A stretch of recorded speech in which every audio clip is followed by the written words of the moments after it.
ধন্যবাদ আপনাকে। আপনি যে বিষয়টি অবতারণা করেছেন যে ক্লিন সিটি এবং গ্রিন সিটি বিষয়টি আসছে, এবং ঢাকা দক্ষিণ সিটি কর্পোরেশনের অনেকগুলো কাজই আমরা করে থাকি। তার মধ্যে সবচেয়ে বড় যে বিষয় আসছে, যেটি যেটি জনগণের প্রায়শই আমাদের সিটি কর্পোরেশন মুখোমুখি হতে হয়, সেটি হলো, আপনি জানেন যে জলাবদ্ধতা একটি একটা গুরুত্বপূর্ণ একটি পার্ট, পরিষ্কার পরিচ্ছন্নতা এবং মশক নিধন বা নিয়ন্ত্রণ, আমরা যেটি বলি না কেন, এই তিনটি জিনিস কিন্তু আমরা প্রতিনিয়ত একটা চ্যালেঞ্জের মধ্যে আমরা ফেস করেছি। তো যেটি আপনার কথা সূত্র ধরে যেটি আমরা এখন আলোচনা করতে চাই, যে আসলে ক্লিন সিটি এবং গ্রিন সিটি করার একটি, যে আপনারা জানেন যে মাননীয় প্রধানমন্ত্রী তার একটি স্বপ্ন, এবং এই স্বপ্নটি বাস্তবায়ন করার ক্ষেত্রে তিনি কিন্তু ইতিমধ্যে উদ্যোগ নিয়েছেন। যেমন এই এই এই জুন মাসে যে বিশ্ব পরিবেশ দিবস হয়, সেখানেও কিন্তু বলা হয়েছে যে 5 বছরে 5 কোটি করে 25 কোটি গাছ বৃক্ষরোপণ করবেন, এবং তিনি ইতিমধ্যে কিন্তু কর্মসূচি হাতে নিয়েছেন। এবং আমরা আমাদের দাপ্তরিক ভাবেও কিন্তু ঢাকা দক্ষিণ সিটি কর্পোরেশনে কিন্তু এই বিষয়গুলো কর্মসূচি নিয়েছে। এটি আমি বলেছি হলো ক্লিন সিটির ক্ষেত্রে আমাদের যে করণীয়। তো ক্লিন সিটি যেটি আপনি যেটি বলেছেন আমাদেরকে, যে আসলে নগরকে একটি সুন্দর এবং পরিচ্ছন্ন শহর বুঝাতে, যেটি বোঝায়, আমাদের ইকবাল হাবিব ভাই যেটি বলেছেন, আমাদের আনসার ভাই যেটি বলেছেন, যে আসলে সামগ্রিক পরিবেশের মাধ্যমে কিন্তু একটি বড় একটি শহর একটি গড়ে ওঠে। এবং যেটি বলা হয়েছে যে যে ঢাকা শহর কেন্দ্রিক সমস্ত কিছুই, শিল্পায়ন থেকে শুরু করে সবকিছুই আপনার আরবানাইজেশন, যেটাকে বলা হয় যে পিপল, শহর গ্রাম থেকে শহরে মুখোমুখি হচ্ছে, এবং ঢাকাকে খুব যোগাযোগের ব্যবস্থার তড়িৎ যোগাযোগ ব্যবস্থার ক্ষেত্রে কিন্তু ঢাকাকে বেছে নিচ্ছে। একটি মাত্র হলো যে কর্মসংস্থান।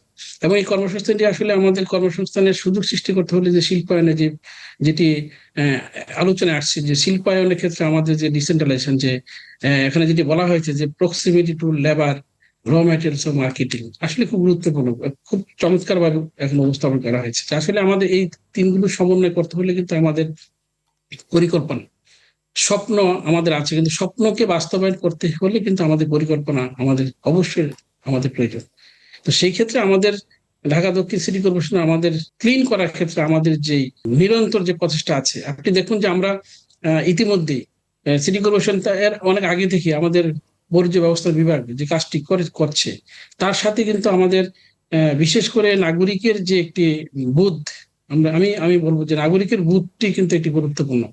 আমাদের যারা জনবল যারা আছে, কাজ করছে মাঠে, তাদের, হ্যাঁ, আমাদের পরিকল্পনার কিছুটা ঘাটতি আছে। আমরা পরিকল্পনা সেভাবে নিয়ে এটিকে বাস্তবায়ন করার ক্ষেত্রে যেভাবে মনিটরিংটা থাকার কথা, সেইগুলোতে কিন্তু কিছু দুর্বলতা আছে, আমরা স্বীকার করছি। কিন্তু পাশাপাশি আমরা দেখেন, এই কয়েকদিন আগেও আমরা আমরা দেখেছি যে আকাশ করে আমাদের যে বিশেষ করে ময়লা আবর্জনা, যত্রতত্র ময়লা আবর্জনা পড়ে থাকে।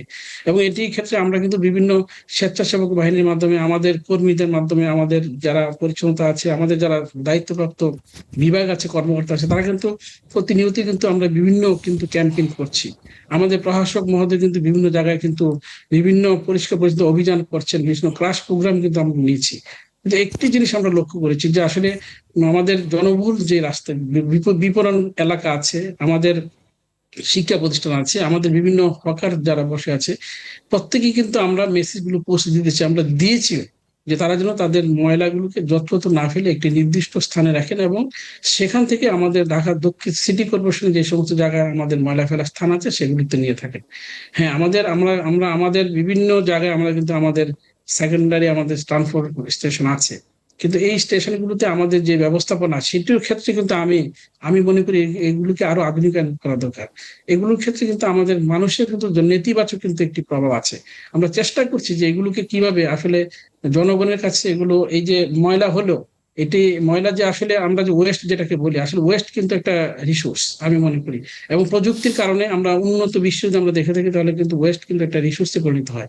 আমরা বাংলাদেশ হয়তো সেই দিকে দাহবান হচ্ছে, আমরা সেভাবে হয়তো অতীতে হয়তো সেভাবে আমরা আছি না, কিন্তু আমরা বর্তমান সরকার এবং বিভিন্ন পরিকল্পনার মাধ্যমে, তার রাজনৈতিক ইশতেহারের মাধ্যমে কিন্তু এই বিষয়গুলো কিন্তু প্রকাশ পেয়েছে।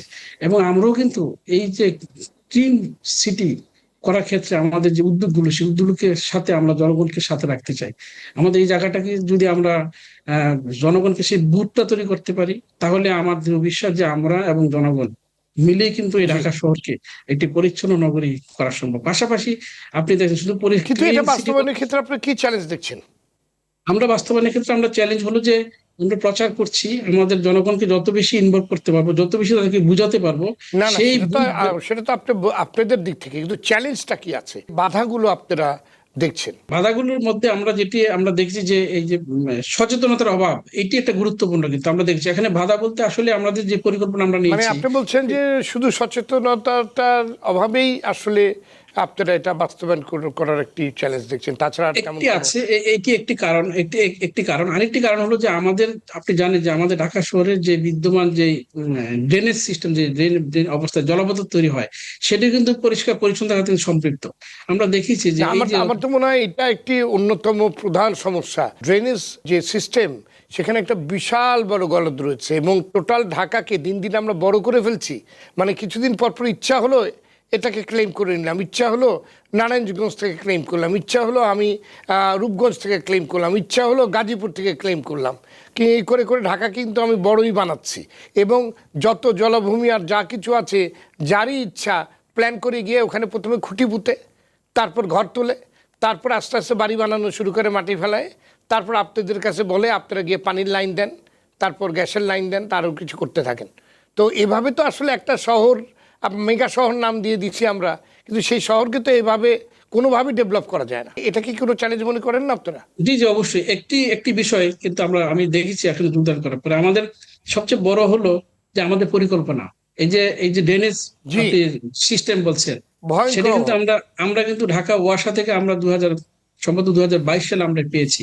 কিন্তু এটা ঢাকা ওয়াসার কিন্তু একটা মাস্টার প্ল্যান আছে, কিন্তু সেই মাস্টার প্ল্যান কিন্তু বেশ আগের, এটিকে যুগোপযোগী যে করার একটা বিষয়। এবং সবচেয়ে বড় হলো পরিকল্পনা। আপনি দেখেন ঢাকা শহরে আমাদের এই যে ড্রেনেজ ব্যবস্থা থেকে আমাদের 4টি আউটলেট আছে, কিন্তু আউটলেট হওয়া উচিত কিন্তু 10 থেকে 12টি। কিন্তু সেই কিন্তু ঢাকাকে আপনার এই যে উম, আহ, পরিচ্ছন্ন নগরী গড়ে তোলার একটি অংশ জলাবদ্ধতাকে নিরসন করতে হলে যে পরিকল্পনা দরকার, এই পরিকল্পনা কিন্তু আমরা আসলে কিন্তু সেইভাবে কিন্তু পরিকল্পনা ঢাকা দক্ষিণ সিটি কর্পোরেশন কিন্তু এখনো করে নাই। আমরা ইদানিং আমরা হাতে নিয়েছি, আমরা একটি ফিজিবিলিটি স্টাডি করছি যে আউটলেট গুলো কিভাবে বৃদ্ধি করা যায়। কারণ আউটলেট যদি বৃদ্ধি না করা হয়, তাহলে কিন্তু ড্রেনেজ সিস্টেম যেটা আছে বিদ্যমান, এবং ড্রেনেজ সিস্টেমের মধ্যে কিন্তু সমস্যা আছে। আপনি দেখেন যে আমি যদি পুরান ঢাকার কথা বলি, তাহলে আপনার ড্রেনের যে প্রশস্ত থাকার কথা, ড্রেনেজের ডেপথনেস থাকার কথা, সেই বিষয়গুলো কিন্তু নাই। আমরা কি করি, জলাবদ্ধতা তৈরি হলে আমরা দেখছি যে এখানে পানি তৈরি হয়েছে, এই পানিটাকে আমরা টেম্পোরারি আমরা কি করি, একটি পাম্পের মাধ্যমে আমরা শিফট করি। কিন্তু এটাই কিন্তু আসলে সমাধান না। এটা আমি হয়তো জনগণকে আমরা সেই জায়গায় রিলিফ দিতে পারছি সাময়িকভাবে, কিন্তু আলটিমেটলি কিন্তু সলিউশন হচ্ছে না। এই পানিটা কিন্তু আরেকটি জায়গায় কিন্তু জলাবদ্ধতা তৈরি করছে। তাহলে মূল যেটি বোঝাচ্ছি যে আসলে আমাদের জলবায়ু যে পরিবর্তন হচ্ছে, এখানে কিন্তু গবেষণা করার প্রয়োজনীয়তা আছে আমি মনে করি। জলবায়ু পরিবর্তনের কারণে আমাদের বৃষ্টির যে প্রভাব, আমাদের গড় বৃষ্টিপাত কত, ঢাকা শহরে কত বৃষ্টি হচ্ছে, এবং এই বৃষ্টিপাত কিন্তু বিভিন্ন জায়গায় কিন্তু বিভিন্ন স্থানে তারতম্য হয় আমরা জানি। তো এই যে ঢাকা শহরের যে এই যে রাস্তাগুলো, ড্রেন গুলো তৈরি করা হলো, এটা পরিকল্পনায় অবশ্যই থাকতে হবে, গবেষণায় অবশ্যই থাকতে হবে যে আমি ঢাকার ড্রেনের স্বাভাবিক বৃষ্টিপাত হলে তার ধারণ ক্ষমতা কত হবে, অতিরিক্ত বৃষ্টি হলে সেটি কোথায় আউটলেট হয়ে কোন নদীতে পড়বে, সেই বিষয়গুলো কিন্তু একটা গুরুত্বপূর্ণ বিষয়। সেই জায়গায় কিন্তু আমাদের কাজ করতে হবে আমি মনে করি। আমরা ইতিমধ্যে কিন্তু ফিজিবিলিটি স্টাডি আমরা করার হাতে নিয়েছি, হয়তো সেটি স্টাডি বের হলে হয়তো আমরা এই বিষয়গুলোতে হয়তো অ্যাড্রেস করতে পারবো।